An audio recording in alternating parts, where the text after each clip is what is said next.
Guys, today we are going to see present continuous tense, have and has questions.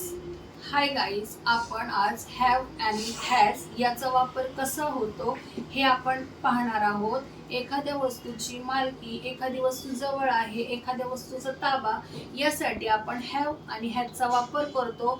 अशा प्रकारचे वाक्य आणि प्रश्न आपण आज पाहणार आहोत.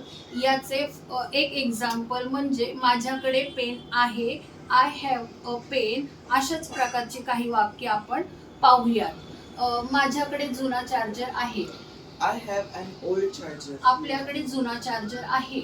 We have an old charger. तुमच्याकडे जुना चार्जर आहे. You have an old charger. त्यांच्याकडे जुना चार्जर आहे.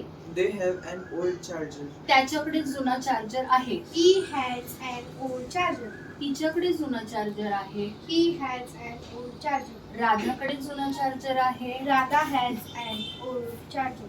रामकडे जुना चार्जर आहे. Ram has an old charger. तर गाईज, अशा प्रकारचे प्रश्न देखील आपण पाहूयात. माझ्याकडे जुना चार्जर आहे का?